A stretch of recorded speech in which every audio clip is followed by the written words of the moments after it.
All right, hello everyone to the journey. Thanks again for joining us. We have another incredible testimony today, a true life story of someone who, in his words, ought not to be here today. By the grace of God, he's here. He's been gracious enough to be open and transparent in sharing his story with everybody. So I've known Thomas for a little while, and he's a good guy. He's got a heck of a story. So with that, Thomas, the floor is yours. Great. Thank you so much, Tracy. Hi, I'm Tommy. I'm an alcoholic, and I've been an alcoholic since I was just a little kid. I grew up in a world that was filled with alcohol. It was the oil that drove society, and everyone imbibed everyone. I didn't know. I grew up in a world where I didn't know anyone that didn't drink, frankly. I mean, I was later to find out that my family had really debilitating alcoholism. But as a young boy growing up in New York, I was making cocktails for cocktail parties. And, you know, I noticed that the more alcohol people had, the more fun they were. And the more fun they were, the looser and more interesting it became, you know, for a 5-year-old, a 6-year-old, a 7-year-old, which is how old I was. But, you know, it was very much a part of society. So that was the norm. You know, that was normal. It was normal to drink. It was not only accepted, it was encouraged. So, you know, yeah, it was a different world then. But the level of alcoholism that really infected my family was significant. My uncle died of alcoholism. My other uncle died of alcohol-related suicide, and my mother died of cancer, but you know, she had a glass of Seagram 7 next to her every day, every night. And, you know, that was just my reality. Also, I guess it worked. I guess it worked for them until it didn't. And that was my story. So I didn't, you know, as a matter of fact, growing up, going to school, I was sent away to school because everyone was dead. So, you know, I was really, you know, a little revolutionary. I had fringe jackets. I had boots. It was great. But really, alcohol was not the thing. And so I went on a long road through just, you know, all the gateway drugs were mine. And I did. So I smoked dope, and then there was hashish, and then there was mescaline, and then there was peyote, and then there was acid, and then there was, so I just went through that path, you know, which was sort of normal. I didn't think of that as an addiction, and it certainly wasn't the monster that alcohol later became in my life. You know, I sometimes visit the famous alcoholics resort called Someday Isle. And on Someday Isle, I was also, maybe I'll just have one more hit of acid before I die. You know, but I don't think my brain could take it. Couldn't take it anymore. But you know, time passed, and high school, then college. Oof, college was really intense. Really, really, really full blown. It would be 2 hours of just discussing that. But to cut to the chase, in my 40s, I was really becoming, delirious, stupid, psychotic. It was evident to me, and it was quite clear to me that I was an alcoholic. But so what? Is that a problem? That shouldn't be a problem, right? Well, it started to become a problem, and the state police of New Jersey helped me with my decision to go away. I was supposed to go away for a month. I ended up going to Hazelden for 6 months solid, which is a long time, but it's exactly what I needed. It was the first time I'd really been, I'd gone to sort of outpatient. We'll talk about maybe I'm an alcoholic, but this was, you know, my third DWI, and you're going to jail. And yeah, I guess I'm an alcoholic. I think if we take a look at the map here and we look at the history. So the great things about recovery to me then first of all, I had sort of a white light moment, which was, as I described, suddenly realizing that my family had an illness, a sickness, dead, dead, dead, dead, dead. And that's the way it was supposed to go. It was supposed to absolutely, without a question, I was next in line, and I was that close from, that was it. So, that was intense. But the story I always like to tell is I went to church, and I went with my cousin, and I'd been sober for about 2 months, and we went up to take communion. I wasn't really thinking deeply about it. I just said, I'll go and take communion, but I'll just make sure I just touch my lips with the chalice. I won't be, ingesting the wine. So I did that, and I put an infinitesimal amount on my lips. I mean, just touched it, and my entire body changed. My spine suddenly lined up, and my head blew up, and I went, in front of God and this congregation, I am an alcoholic. There was no question in my mind that my entire being changed with the tiniest amount. I mean, I know how to drink, and I didn't think that much would, well, it did. And it really changed my perspective on everything. So, I went through a long time of just adjusting and readjusting. Oh, I went to jail. Jail was good.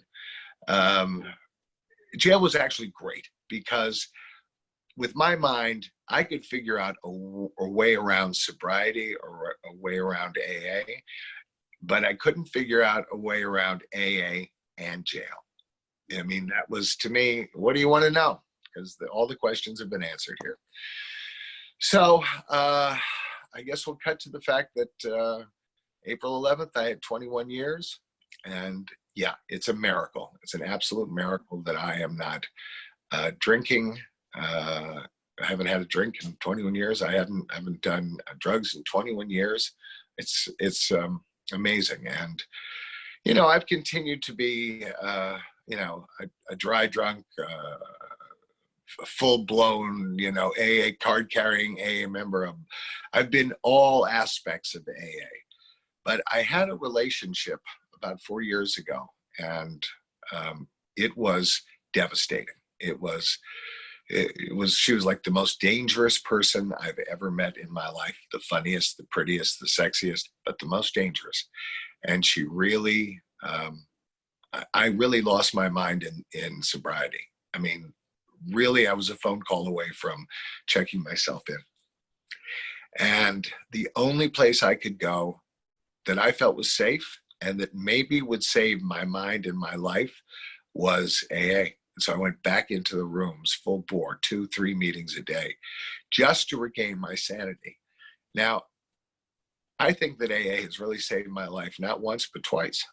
And I've really become, a high sort of functioning member. I do a lot of commitments. I, do service, and it makes me feel good. And one of the cool things is that I live half my life in Jersey and half my life in York, PA. And it's, for me, I enjoy it because I meet 2 different groups of people. I hang out with 2 different groups of AAs, and I love that. I mean, I think they're really great people. I met wonderful people, really exceptional and extraordinary in many ways. And we do a lot of things together. We go on commitments together and go to conventions together. And, whatever it is, it's better than lying in the gutter, which I did on many occasions. And it's a good way to live life. But also what's important in this is that I had a chance to really become grateful. And within that gratitude, really have a strong, strong relationship with my higher power. And, every morning, the first thing out of my mouth is, thank you, Lord.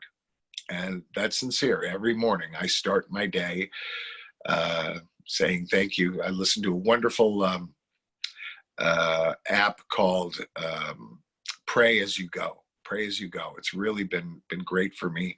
There's beautiful music, which I'm very, fond of. And so that's been great. And then every night before I go to bed, I'm on my knees and I say thank you again, because I'm lucky. I'm really lucky, and I'm really fortunate, and I'm really uh, grateful to Tracy to pass on the message, because it does save people's. It's not just save their lives; it saved their souls, and that's a big concept. Um, there's so many tools that I employ today. I employ acupuncture. I employ meditation. I got this new thing called Brain Fit, which is a little visor with a little light that goes, "Dit, dit, dit, dit, dit," and then it tells you things like, you're going to be a good person, you're going to lose weight, and you're going to work out. Okay, I'll listen. Subconscious, anything. But I'm not a sucker, but I will tell you, I will do anything to fill up my life, the whole, with positive things.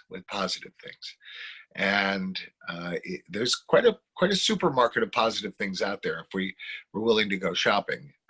Most recently, I'm working on tapping, and I've been tapping with a great guy who's from the rooms, and that's been also another wonderful thing. So exercise, very important. Judy Collins speaks to exercise and sobriety, saying it's the single most important part of the recovery, and I think it is. For me, it is. Certainly, for me, it is. Changes your chemistry. First thing in the day, I don't go to meetings in the morning. I get off my keister and I'm walking. I walk 5 miles every day, and that's not the old Tom. The old Tom was not so disciplined, was not so consistent. But I do that every day, and I amaze myself. I mean, this must be the sober Tom, because I'll tell you, it's amazing that consistency in my life, and discipline. I guess the one thing that I would say above all that I learned and that I practiced is self-love. Self-love is a very difficult thing to come by. It certainly was in my life. I mean, I had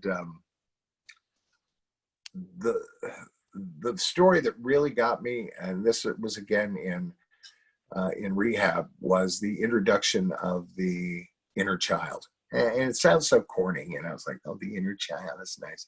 Well, in fact, my mother died when I was 12.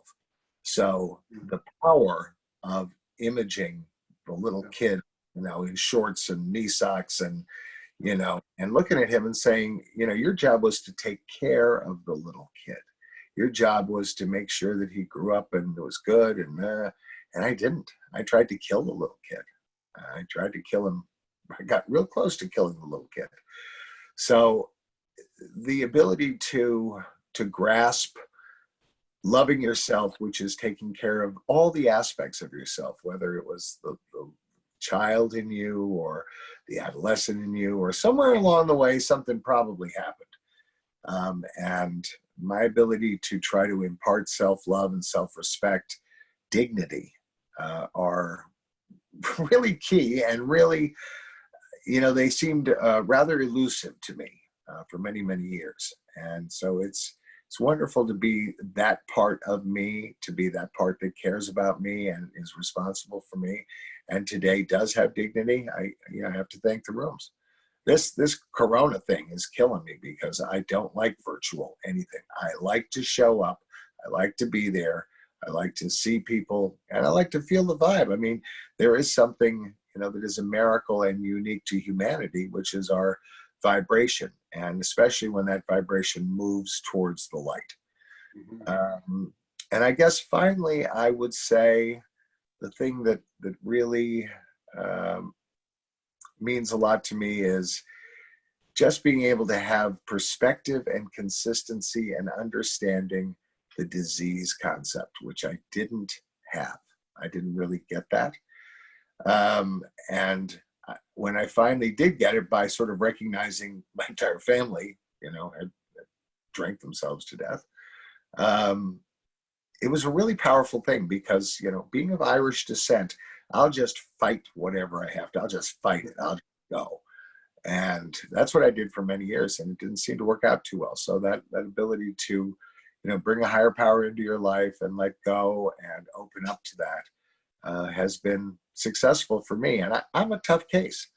I drank for, well, 30, let's say 30 years, solid. And so now coming upon 21 years, maybe in 9 years, I'll have as much time sober as I did out there. And that'll be a huge, so I'm going to take care of myself to make sure I make the 9 years. Because, man, if I can say that half of my life I was sober and then half of my life, look, I also want to say that, yeah, I had a great time. I mean, I had a wonderful time. I was, I did things that, only maniacs would do. And I think we all tell that story, don't we?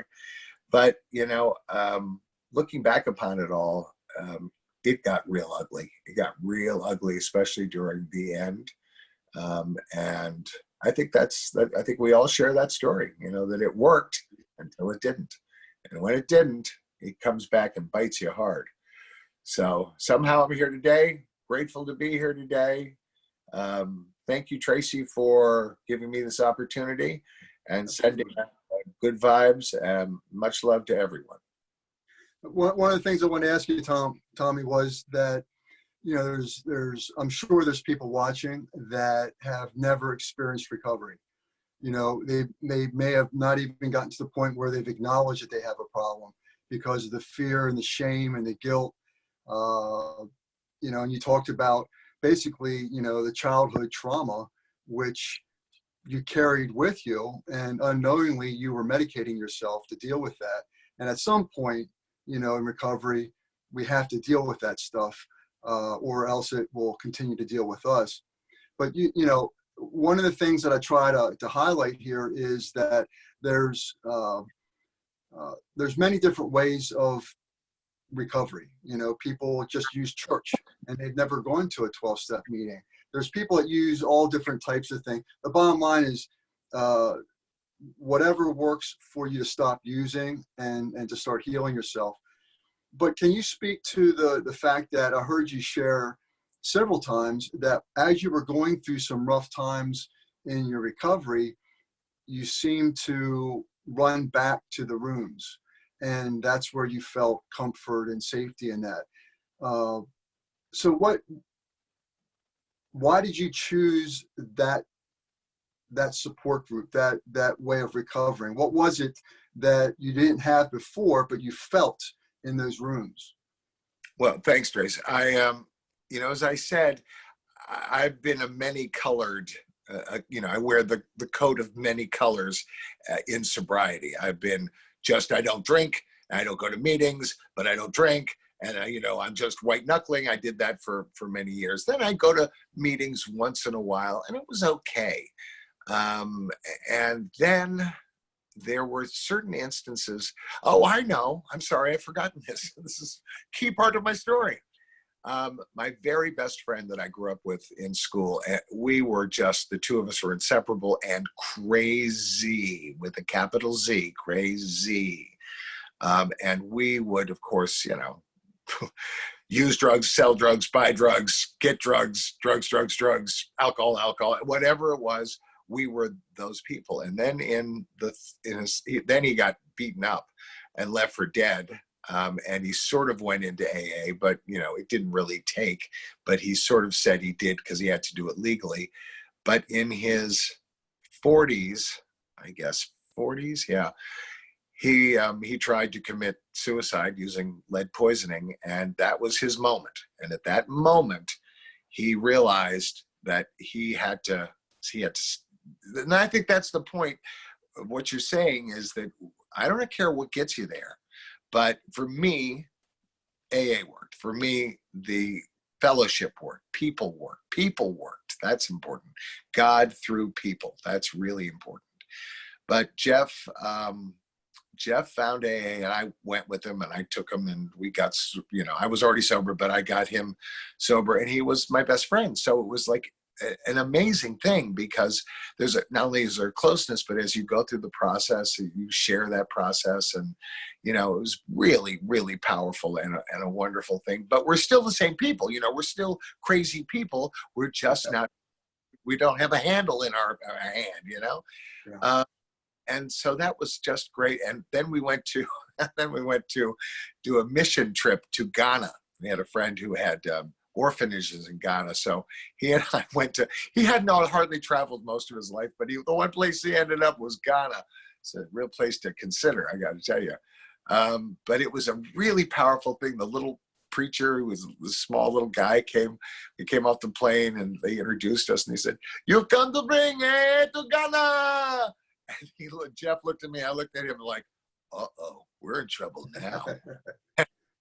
We went all over Ghana preaching AA, which was sort of hysterical because, we're just a bunch of drunks, we're just two drunk guys. We're not, but Jeff really got into it and became, he was like reading the Bible every night. I haven't gotten to that point yet, but he really was amazing, and his dedication.